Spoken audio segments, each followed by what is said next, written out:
Hello and welcome to the latest episode of the Ponsonby and Massie podcast. We have lots to talk about today. Keir Starmer, immigration, shades of Enoch Powell, perhaps, or at least so some of the Prime Minister's critics say with regard to his latest remarks and policy directions on immigration. We'll talk about that. We have lots to talk about, actually, Bernard. What else are we going to talk about today? We're going to talk about the ongoing ferries fiasco. Yet another report to Parliament saying that there's another cost overrun, 35 million. How can it have gone up by possibly 35 million? Another delay of 6 months. And we will reflect on that historic vote at Holyrood during the week on assisted dying, because it looks as if both parliaments are at the moment minded to vote for this, but as it gets into the parliamentary processes in both parliaments, will it become unstuck? That, I think, is the question. But let's start with immigration, and we've had the white paper, as promised by the Labour government, to cut the figures. No particular cap has been put on this, no goal.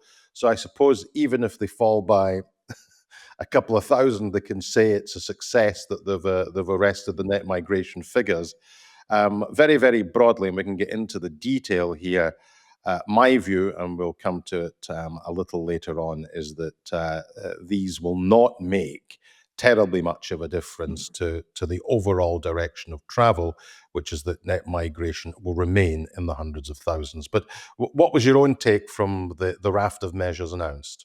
Well, I mean, the rhetoric around immigration is quite remarkable, really. I mean, we're often told that immigration is something that people can't talk about, and yet we talk about it an awful lot. I suppose the context for this is that if you look back at the last 20 years, net migration into the UK from around 2004 to around 2020 basically ran at around 250,000 a year.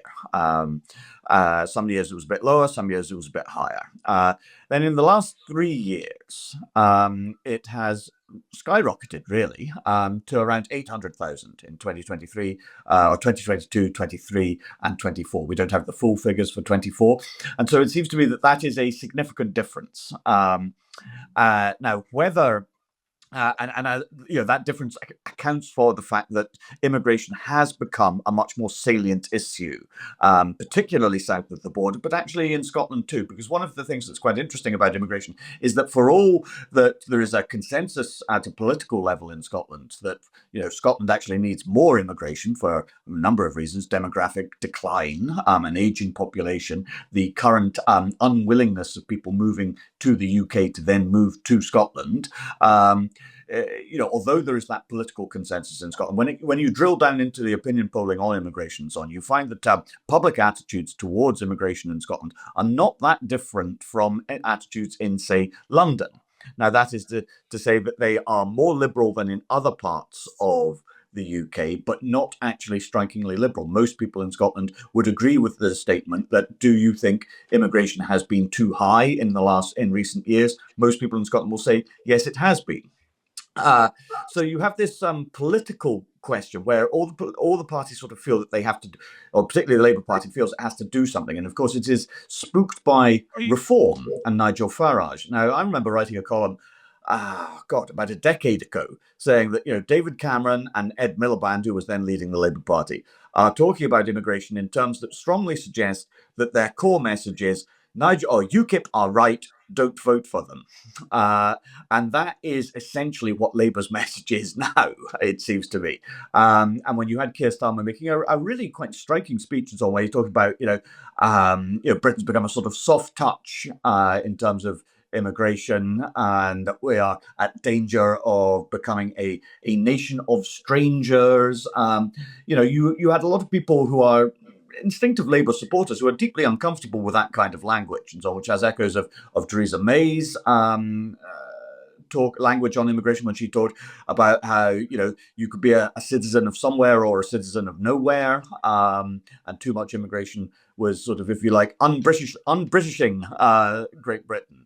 And so I can understand why a lot of people on the left who don't like talking about this subject at all detect all kinds of sort of dark undertones to what the Prime Minister has been saying. I mean, I don't think that that's necessarily fair, but it is reasonable, I suppose, to ask, well, what does Keir Starmer actually believe? Because when you contrast his language now with how he talked about immigration, say, as recently as 5 years ago and so on, there is a clear difference. And even if you allow for the fact that the numbers of people coming to the UK are different and greater now than was the case even 5 years ago, that the discrepancy between how Starmer used to talk about these subjects and how he talks now really is quite eye-opening. Oh, absolutely. And here's the thing. For all of the tough talk, for all of the language, and I actually regard the language as deplorable, and I'll say a bit more about that in a moment, it ain't going to work. That's point number one. Secondly, he ain't going to be believed. And thirdly, he will simply embolden Reform UK. For those who believe that the immigration system is broken, for those who are registering support for Reform UK, they put the blame for this fairly and squarely at the doors of successive governments, Labour and Conservative. And my view is that they have no confidence that either a Labour government or a Conservative government will actually fix this. There's a stat in the papers this morning that in the 25 years to 1997, total net migration was 68,000. But in the 25 years to 2022, it was nearly 6 million. So people will conclude that the problem of this is the record of Labour and Conservative governments. So in dancing to Farage's tune, he will simply embolden him, and he has chosen terrain on which he cannot win. But in order to try and cut through, he uses things like island of strangers. Now, if you go back to that speech at the Fringe meeting at the Conservative Party conference in 1968, filmed by ITN, and of course, it's known as the Rivers of Blood speech, but the classical reference that Powell made in it wasn't actually captured on film. But It's much like the Roman, I see the Tiber foaming with blood. Indeed, but if you actually look at that speech, and you can probably find it on YouTube, and you look at the theme of that particular speech, the theme of the speech is an island of strangers. That's the theme of Powell's speech in 1968. Fast forward 10 years to 1978, and the then Labour, and this predates the winter of discontent, it looked as if the Callaghan government were in pole position to win the election. Remember, this is before the winter of discontent. And Margaret Thatcher gave an interview to World in Action, a half-hour interview, in which she used the term that we risk being swamped. That was the actual phraseology she used, swamped by foreign cultures. When politicians get desperate, they start playing these kind of cards. But language matters. What is the island of strangers that he is talking about? Much of this immigration is perfectly legal. And one of the things that strikes almost me... Almost all of it is perfectly legal. It is legal immigration. The one way in which you could simply deal with this is to turn off the taps and simply to say, we're not giving student visas, we're not giving work visas, we're not going to give care visas for that particular sector. We're just not giving the visas. So you can't come in that legal way and the numbers will fall. Of course they'll fall, but they'll fall with a particular consequence. Even on the government's own estimates, work visas are going to be tightened. Many people who will apply for them will have to be educated to degree level. The government's own figures on this say that there will be 39,000 fewer by 2029. So on their own figures, hardly making a difference. The care visa is to be scrapped. Are the government seriously suggesting, that they're prepared to risk the entire care sector, which is already in difficult circumstances? Are they going to allow it to collapse if UK citizens who are out of work are not prepared to take up the slack. Stricter student rules suggested 6% tax on tuition fees, which the government think will reduce the number of foreign students by 7,000 a year when these visas already run in the hundreds of thousands. Tougher English language tests. Again, that's aimed at people who are on the horizon, who are applying, who may well be the partners of UK citizens, where the Home Office have an address for them. They're on the system. The problem again with the weight on public services that you see is quite simply that people can come into this country and they can disappear, but they need housing and they need services. And what we have here is an unprecedented assault. And that's what it is. This is an unprecedented assault on legal immigration. Theresa May's Home Secretary tightened up all of the rules in July 2012, where, for example, you could move to a system of residency in 2 years. It changed from 2 years to 5 years, and Labour are now suggesting 5 years to 10 years, including those who are already currently on the legal 5-year route. This is an unprecedented attack, in my view, on the rights of citizens here who are playing by the rules. And the rules have shifted mid-game by a government which is running scared of Nigel Farage. His language, in my view, is utterly deplorable. For a human rights lawyer, he should be absolutely ashamed of himself. And I think the attack on the rights of people who are here legally and are going through processes legally, to be told midstream, no, actually, you're going to have to wait 10 years and you're going to have to pony up with a lot more money, because we now have a visa system which is being used by the government, as Rishi Sunak demonstrated just before the election. They're now using this as a money-making exercise, not to pay for the laws on immigration, not to pay for the border agency, but Rishi Sunak used it to fund public sector pay awards recommended by public review bodies. So this is not going to work. He's dancing to a right-wing tune, and my view is that he will live to regret it. Yeah, I mean, I think one of the problems that any politician has when they're talking about not just this issue, but particularly this issue, is, do you have standing? Do you have credibility? Are people actually going to believe that this is what you really think? And the Labour Party, and Keir Starmer in particular, does not have standing on this issue. I don't think that people look at Labour and feel that this is what they really mean. This is what they really believe. And so therefore they don't take it seriously. They don't buy the promise.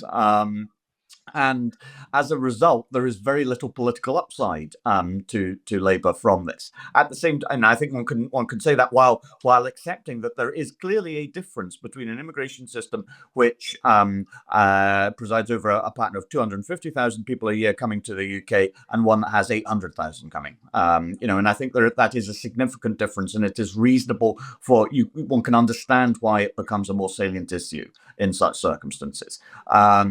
But I don't think that Keir Starmer will have much in the way of a political benefit from this. And the public's views on immigration are hopelessly confused anyway. I mean, you brought up both the care and the university sectors, and quite rightly. I mean, again, over many years, the public has actually said, well, we don't really think undergraduates or postgraduate students should be counted in the migration students, in the migration figures. And then if you ask people, do you favour immigration and so on if it supports the care service? People will say, absolutely, yes, we do. Do you favour immigration if it prevents universities from collapsing? Then they will say, yes, we do. So although there is a broad hostility to immigration, there is a more narrow and sectoral enthusiasm for it. But I suppose one of the other things to consider about this, Bernard, is that this is not just a UK phenomenon. Again, like many of the issues that we talk about on the podcast, this is something that is an issue all across the Western world at the moment, from the United States and Canada to France, Germany, Italy. And there is a conflation, obviously, between illegal immigration and legal migration. And you're right to note the difference between these two things. And I don't think they should be conflated, because it's perfectly reasonable for states to secure their borders. That is indeed a core function of the state to do so. But that is very different from, as you say, the sort of rhetorical hostility to migration. And here the SNP do have a different tune to sing, and I think it is somewhat to their credit, actually, that they you have John Swinney and Angus Robertson and others talking about how, well, look, if you're not from the UK and so on, we welcome your presence here. We value the work you do, the contributions you make to our society, to our culture, and so on. And we do not want you to be upset or perturbed by the rhetoric that we're hearing from the Prime Minister or from the Conservative Party or from Reform. There is a place here for you. And that is, I think, both liberal and decent. But of course, it's quite easy for the SNP and Scottish politics more generally to make that case when the impact of immigration is so much less in Scotland than it is in other parts of the country. And I think you do not have to be an immigration hawk to recognise that when it comes to housing and certain public services and so on, then a massive influx of people from wherever they happen to come does put significant pressure on public services, whether it's provision of GPs and so on, as I say, housing as well. So there is a real and legitimate issue here, even if we also recognise that, broadly speaking, immigration is not just useful, but actually essential for the British economy, and essential for whole sectors of the economy, and that immigrants actually contribute an enormous amount to this country. I mean, it's quite striking. If you look at the Sunday Times Rich List, which is published this weekend and so on, if you look at the top 30 people in that and so on, around 50% of them are from, if you like, non-UK backgrounds of one sort or another. Which is, similar things you see in the United States, where if you look at tech companies in California and so on, a striking number of them are founded by either first or second generation immigrants. And so, there is a sense in which immigration can be a kind of sort of blood transfusion for economic vibrancy. And that is very important. But I don't think that this is an issue that is going to go away, because, again, it's one that you see all across Europe. And actually, one of the things that is quite sad, I think, about the current moment is the way we talk about immigration and so on encourages people to forget that on the whole, and with obviously significant caveats and local difficulties, but on the whole, over the last 40 or 50 years and so on, the UK has made the transition from being, if you like, a sort of, basically an all-white country to a multi-ethnic polity with, on the whole, remarkable success. And that is something that I think people in Britain can be actually quite quietly proud of. And it is unfortunate then that we are talking about immigration and people in this way, in a way that sort of clouds that issue and leads people to forget actually the successes this country has made. And just to reinforce that point, and I absolutely agree with that 100%, the number of times at the bottom of newspaper articles I read people leaving comments like, Enoch was right. Enoch was right. Well, no, he wasn't. Can we actually just nail that? Would you go back and look at the speech? Enoch was wrong. Enoch was wrong 100%. Because if Enoch was right, we would have had civil wars in predominantly English cities decades ago, and it didn't happen. So let's just nail that one. Enoch was wrong. But the problem I think that the government have here, and this is now a feature of the way in which Labour are governing, they are not governing from first principles. They are governing from knee-jerk. Let's take, for example, and I think, let me explain the analogy between what they've done here and what they've been doing in welfare. If they had said it is unacceptable that people can loaf around and stay on welfare forever and have it funded by working people, it's not on. And what we're going to do is that we're going to reassess everybody who gets PIP payments We're going to ensure that general issues of depression don't fall within this, but we're going to have a pathway into work in order that we can get the numbers down and save money. That is the starting principle, and we're going to take that forward in the coming years. That would have, I think, gathered lots of support. And we now think that over 100 Labour MPs, incidentally, may well be rebelling in quite a lot of this stuff. That could have gathered quite a lot of support. But that's not what they did. They came to a conclusion, and the conclusion was we have to save £5 billion. So we fiddle with the system to make it deliver £5 billion. And in the process, we make a lot of people poorer. On immigration, if they had said, we need absolutely authoritatively, in conjunction with the Migration Advisory Service, which sectors of the economy have to have visas and which sectors can survive, and we're going to have a clampdown to try and relieve pressures brought on other public services brought about by people coming here perfectly legally. That is the principle. And they should have just made the principle that they take students out of the numbers altogether. Just make the argument for it. But this, again, is not the starting principle. The starting principle is just get the numbers down, get them down anyway. And what you then have is, I suppose, the law of intended consequences here, because when you go about government in such a way, this is the kind of mess that you have on things like, I mean, they're now talking about tinkering with, we don't know what the detail is, the rights to family life under Section 8 of the European Convention of Human Rights. Well, if you don't want people to have a right to family life at all, the only logical conclusion is to withdraw from the convention, to ensure that the convention does not apply on UK law. That is the only way. They've not said... And that is the direction of travel, I think. And that is the direction of travel. And Starmer, as a human rights lawyer, as you say, has made most of his career actually deploring this kind of dog whistle politics. But this 10-year route to indefinite leave to remain, which in itself is the passport to citizenship, and the next thing they'll do is that they will make these visa fees unaffordable. They will make the visa fees unaffordable. For a 2.5-year further leave to remain visa, we're talking about $1,500 for the visa. We're talking about $1,500 for the health insurance surcharge. Not a problem with that. If you're going to be able to use the health service, you should pay for it.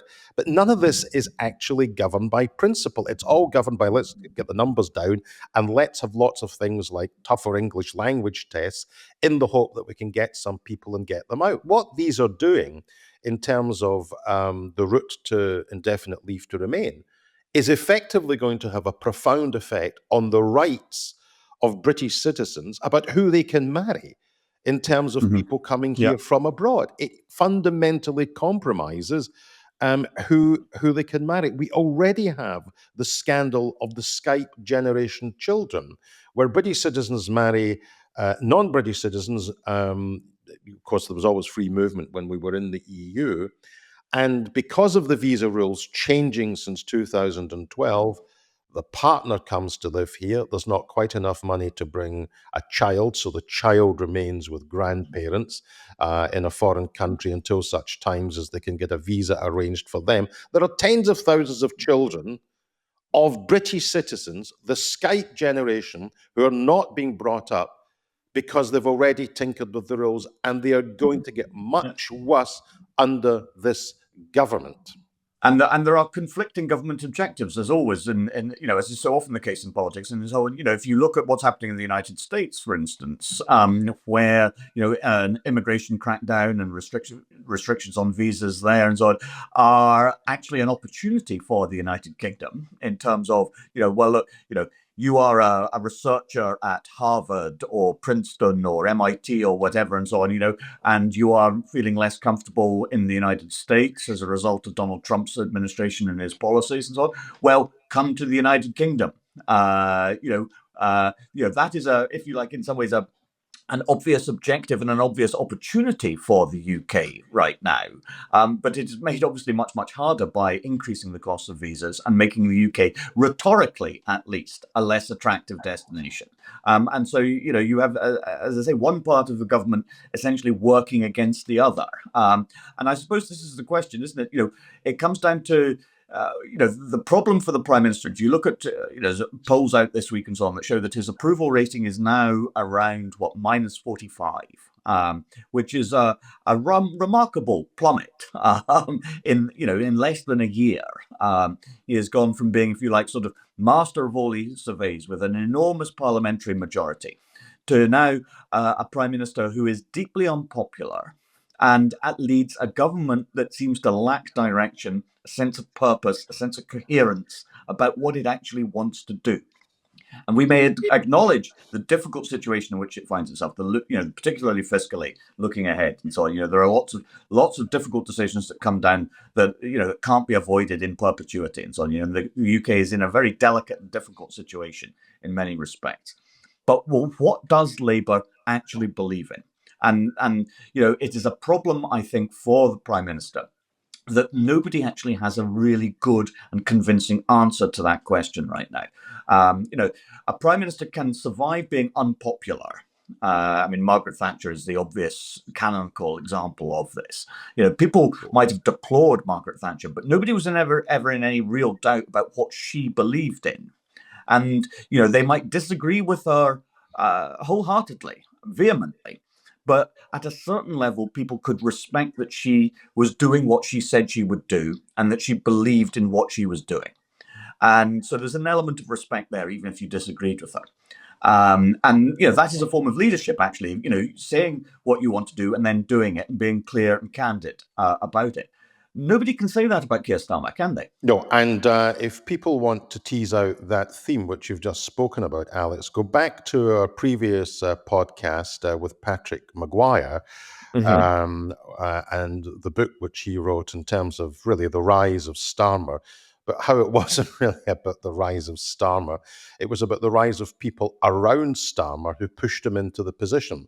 Keir Starmer, in a sense, is quite unique in that he has absolutely no ideological anchors that you can trace within the broad Labour firmament. So you sort of knew where Clem Attlee stood on the issues of the day. You broadly knew where Hugh Gaitskell stood. My God, you knew where Hugh Gaitskell stood on the issues of the day because he wasn't afraid to tell you and divide the party in the process. You knew that Harold Wilson was a healer who was in the centre ground of the parliamentary party, a bit like James Callaghan. You sort of knew that Michael Foot was Labour's old romantic. You also knew that Neil Kinnock was a child of Labour's old romantic, and you certainly knew where John Smith stood. And even Blair, who up until you knew exactly where Tony Blair stood. Even at that point, Blair was, in a sense, the most opaque at that point of Labour leaders. But even Blair managed to sort of convey broadly where he wanted to go. I've never really understood the third way because I never thought it was articulated particularly well by them. But you sort of knew where his red lines were. You don't know where the red lines are here with Starmer. He's been bounced about by events. And, if a politician is unpopular, and if a politician is getting a pasting publicly and is struggling, the one thing that will keep any politician going, that will get them out of their bed in the morning, is that they actually believe in something. They actually believe in something. During the 83 election, Labour's pollster Bob Worcester used to say to Michael Foot, would you stop talking about unilateral nuclear disarmament? Because every time you talk about unilateral nuclear disarmament, we shave another couple of percentage points off the polls. And Michael McIntosh... We should point out Bob Worcester was American. That's why you're talking like this. Or was he Canadian? I can't remember. North American. North American. Foot just looked at him and said, but I've believed it all my life, and I'm the leader, and I want to be prime minister, and I'm going to make a case for it. Now, the problem with Keir Starmer is that when he gets out of his bed, he opens his bedroom window, he licks his finger, he sticks it out and thinks, what are the prevailing trends to do? And if that is how you run a country, you will be buried eventually. And if this goes on, given that there's 4 more years, the 100 plus Labour MPs who are about to rebel over welfare are going to ask themselves a more fundamental question: is he fit to govern? Well, indeed, and I doubtless we will we will return to that subject at some point in the future, and possibly quite soon. But speaking of things that have gone on and on and on, Bernard, let's talk about the Glen Sannox and the Glen Rosa, the pride of Scottish shipbuilding, the reinvigoration of the Clyde, the reindustrialisation of Scotland. 10 years in the making, these ferries, thick end of £500 million to build 2 new ferries for the Arran service. What's going on? How has it come to this? Just before we get to that, we don't have earpieces, but we have a very, very sharp producer, Paul, who says Bob Worcester was indeed American. So you were right, and my foray, I think it was Bob Mackenzie who used to do the swingometer on the BBC. He was Canadian, and he was Sir Bob Worcester by the end. So there we are. For services to polling. So not just Sir John Curtis, but Sir Bob Worcester. What's gone wrong? Do you know what the basic answer to that question is, Alec? Nobody knows what's gone wrong. Let's talk about it anyway. If you look at the Auditor General's report, and if you look at the, I think, 2 probes now by parliamentary committees at different stages in this fiasco, you find it really difficult to nail down the single biggest reason about what went wrong. Up until now, the biggest scandal in public procurement was the Holyrood building project, and it took a public inquiry chaired by the late Lord Peter Fraser of Kermiley to establish that the reason that we had the cost overruns was that a procurement method called construction management was adopted by the government. And the problem is that the people who had to operate the construction management process didn't understand it.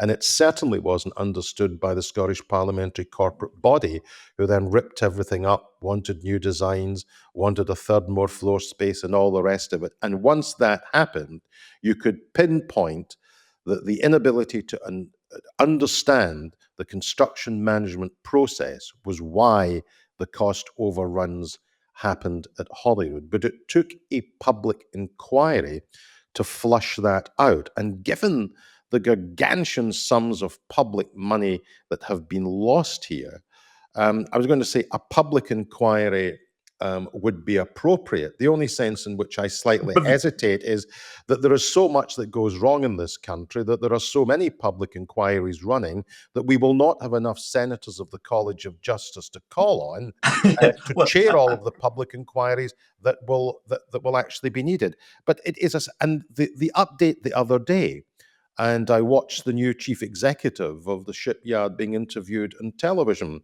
both on STV and the BBC. And I thought the most obvious question, which is screaming out to be asked and wasn't, was, this isn't the end, is it? You can't say that it's the end. I've got more chance that Mystic Meg might give me the delivery date and the final bill than you are, because you and your successors have a track record of being consistently wrong. The only consistent thing that we can predict is that this will be wrong. Yeah, well, I mean, it's 10 years now, and the latest update was that the Glen Rosa will not be sailing until next summer at the earliest, and there's the possibility that an additional £35 million will be required to finish the boat, bearing in mind that the total cost for the 2 vessels was initially, a fixed contract was awarded for £97 million. So the additional 35 million is essentially most of the original cost of the ferry. And remember that a lot of the supporting works for this have not even been started. One of the things that is extraordinary about the whole ferry saga is the way that CMAL, the state-owned commissioning body, procurement agency, on behalf of the state-owned ferry company Caledonian McBrain, insist on building ferries that don't fit the harbours from which they're supposed to sail. And so, the harbour at Ardrossan has to be completely remade to fit these new boats. In the same way as the two new boats that are being built in Turkey, mercifully in Turkey, because there is a chance they'll actually be built, to serve Isla, have required extensive port works at all three places where they sail to and from. And it just seems to be beyond Seamail to commission boats that fit the existing infrastructure. And that is one thing that obviously leads to additional costs. With regard to the two boats at Ferguson's, it's clear that the dual fuel thing, that they would run on marine diesel and on liquefied natural gas, has massively complicated the building process, particularly with regard to a yard that had never built ferries of this size and complexity previously, and was, of course, only awarded the contract for political reasons. There is no smoking gun or smoking email that demonstrates this, but everybody knows that it was considered politically important to award the yard to a Scottish firm. And one can understand the political imperative for that. But it is also worth remembering that Seamal didn't want to give the contract to Ferguson's because Ferguson's couldn't provide the kind of financial guarantees that are normal in the shipbuilding industry. And so Seamal went back and said, we would actually like to reopen the tender. And they were overruled by ministers. So ministers, successive ministers in the SNP government cannot say that this had nothing to do with them. Their fingerprints are over it at every stage of the process. So to some extent, they have to take responsibility for it. And it's all very well for John Swinney to say, well, this latest delay is unacceptable. Well, what does that mean? I mean, all the previous delays and cost overruns were also unacceptable. But what we have quite clearly, it seems to be, and I say this as somebody who uses CalMac more than a dozen times a year, is that the symbolism of a shipyard on the Clyde building these ships was considered more important than the safe and secure and timely on-budget delivery of vessels to the island communities that absolutely depend on them. And as a result of this, you have a situation where until very recently, of major vessels, of the 10 major vessels in the CalMac fleet, more of them had been launched when Margaret Thatcher and John Major were Prime Minister than since 2007, when the SNP took over responsibility for the administration of the Clyde and Hebridean ferry network, which is a quite astonishing but true statistic. Because you have years of neglect, and it's all very well for the government to say, well, we've ordered lots of boats now. Yeah, better late than never. But for a long, long time, the reason why island communities have been failed is because ultimately nobody in the government cared enough. And the cost of an aging fleet, which breaks down more often and so on, is seen not just in terms of cancellations, but for instance, last year the Isla service, most of the time there are supposed to be 5 ferries a day to Isla. For much of last year, there were only 3. So there was a 40% reduction in capacity. And so although, ministers can say, well, but, the fleet, ferry sailings were all on time, et cetera, et cetera, et cetera. Very few were cancelled because of technical reasons, whatever, and so on. But there were fewer sailings to be cancelled because they changed the timetables. So it has a real impact on people who are needing, to get to and from the mainland. It has a real impact on tourism to the islands. There were lots of businesses last year that were talking about, 40% reduction in visitor footfall as a result of people either non-existent ferries or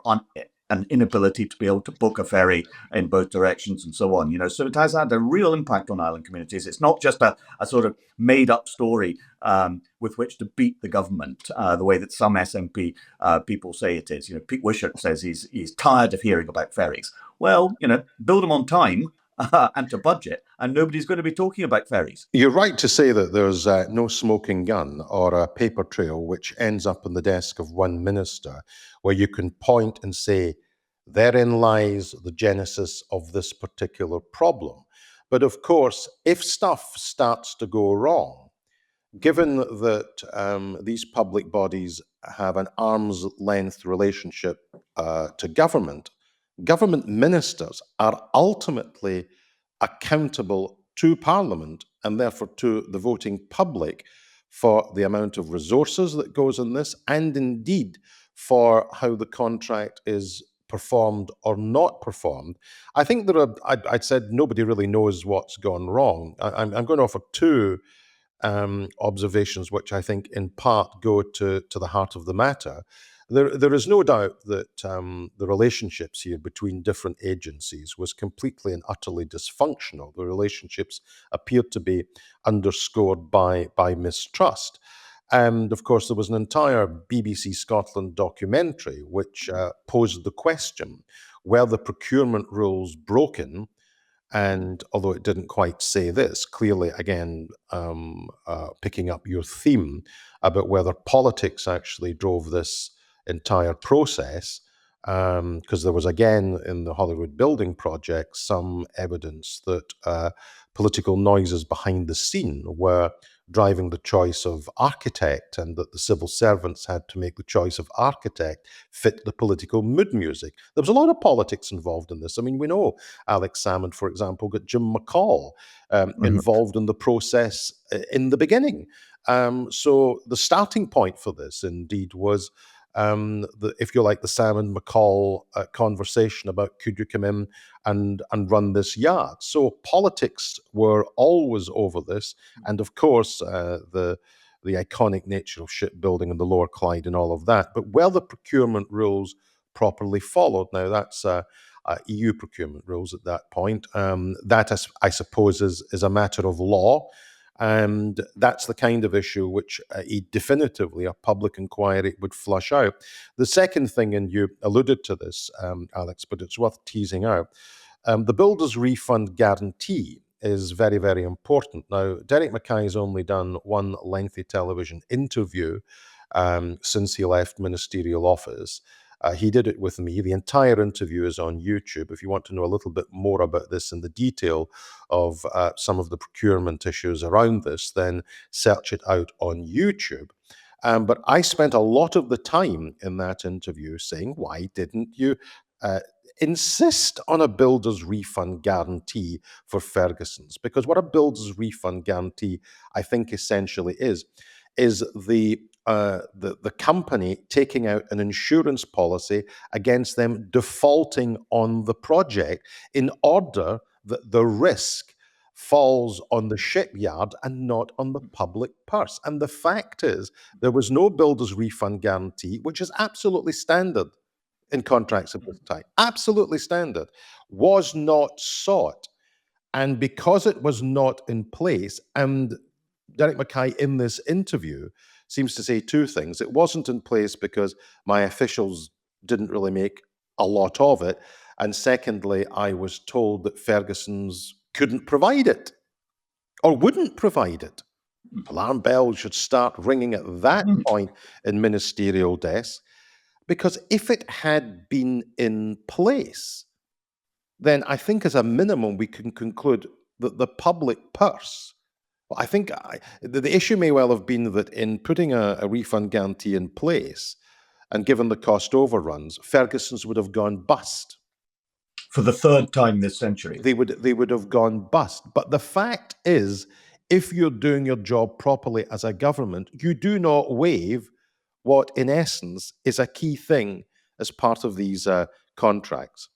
I think we're at 43 minutes, and we've still got assisted dying to touch on. Shall we? Yes. Well, if you're still with us, you may not be for very much longer, because assisted dying is, one of a genuinely significant issue that has enormous implications, I think, and repercussions for not just the role of the state, but how we actually view human life and so on. And at the moment, there are two bills. One sponsored by Liam MacArthur at Holyrood,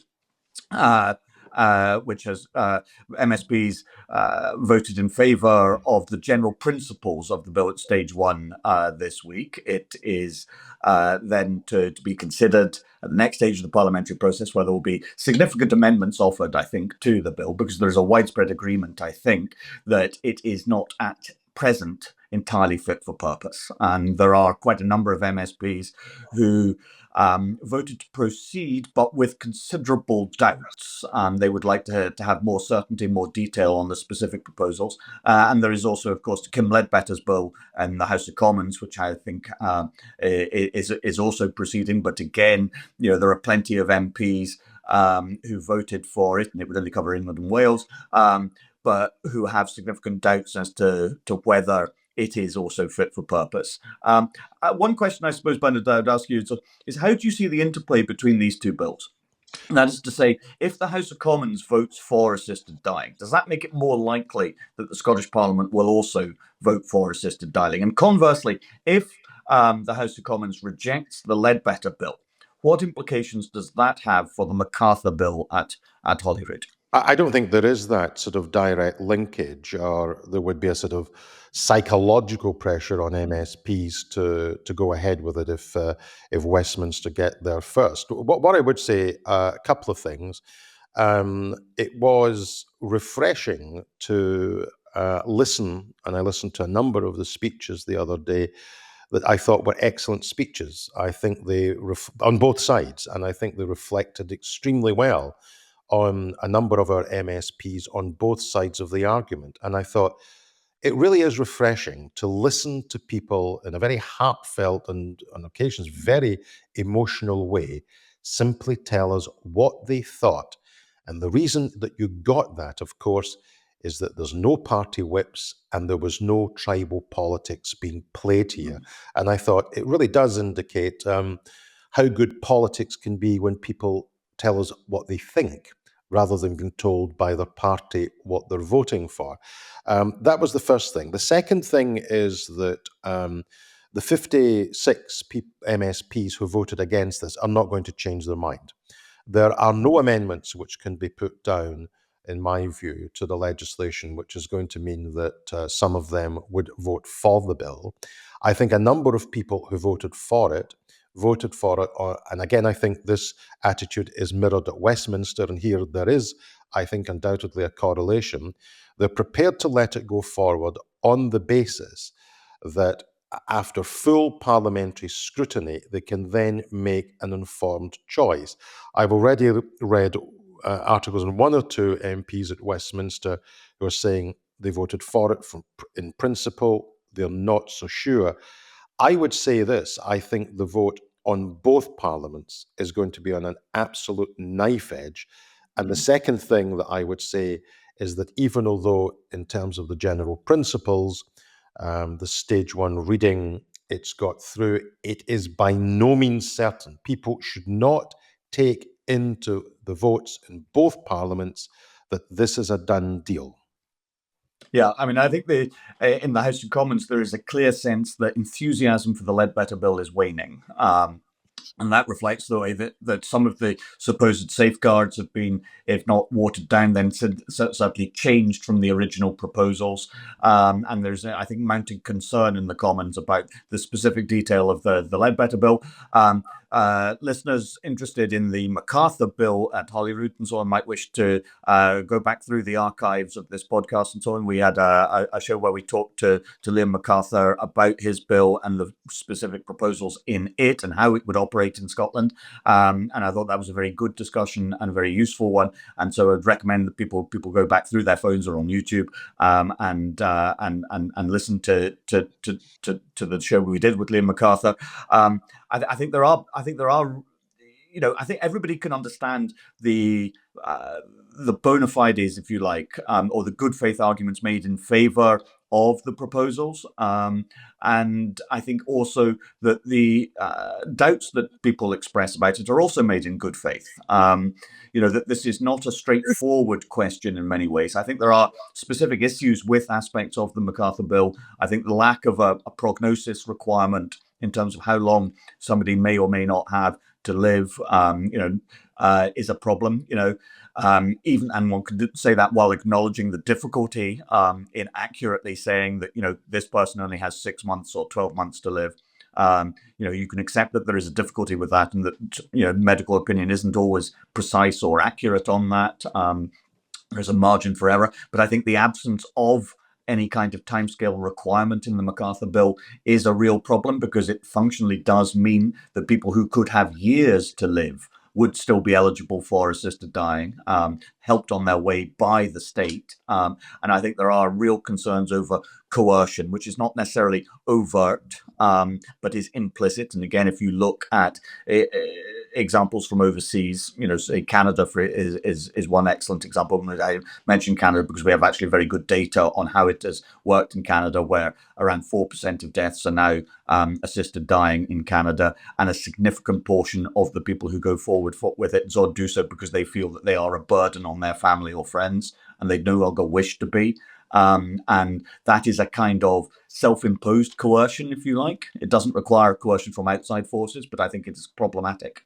And so there are a lot of issues that I think that neither the MacArthur nor the Ledbetter bill necessarily really addresses. And there is an element in which, well, everything will be fine and there'll be no sort of eligibility creep, no expansion of eligibility. Well, it's easy to say that, and it's of course quite difficult to disprove the fact that there won't be. But how can you be so sure? Because again, we have example from international jurisdictions, Canada, the Netherlands, Belgium, where conditions that would not once have been eligible for assisted dying subsequently become eligible for it. And if there's a societal consensus on that, then, well, maybe fair enough and so on.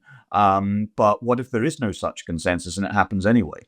Yeah, and I would be really torn. I suspect that where I come from is that I'm instinctively in favour. I probably would have voted to allow this to go ahead. I have to say that when I watched a lot of interviews with disabled people, I then started to say, I'm really concerned by this.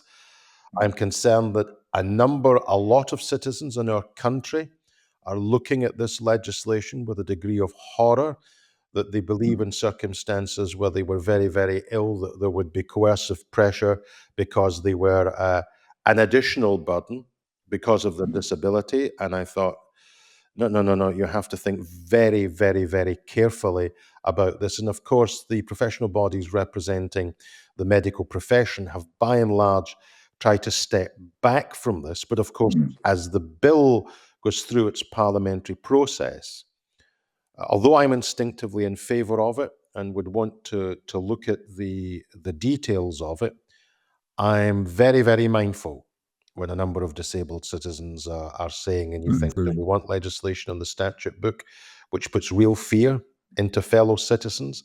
But the thing for me which would change my mind is that if the medical profession moved from a position of detachment and neutrality to say, this is a recipe for an ethical and moral minefield, at that point, I would say, well, if the medics ain't happy, I, as a legislator, cannot vote for this.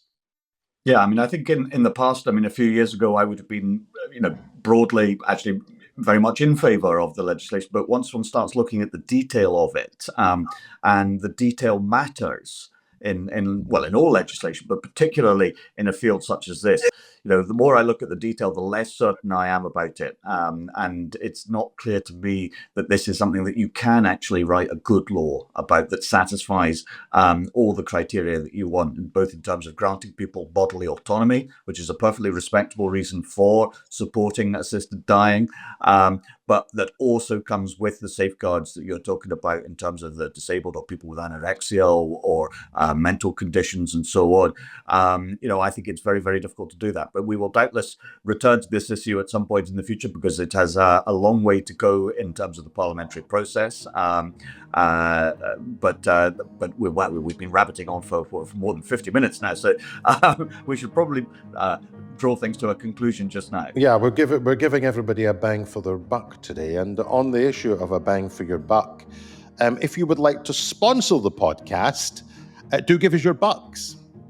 Yeah, absolutely. I mean, on that we can certainly agree. But as always, thank you very much to everyone who is listening on your phones or your laptops and so on, or watching on YouTube. Do get in touch with us if you would like to raise any of the issues, anything about the issues that we've been talking about today. Our email address is ponsonbymassey@gmail.com, or you can get in touch with us on social media, of course. But for the time being, it's goodbye from me. And it's goodbye from me.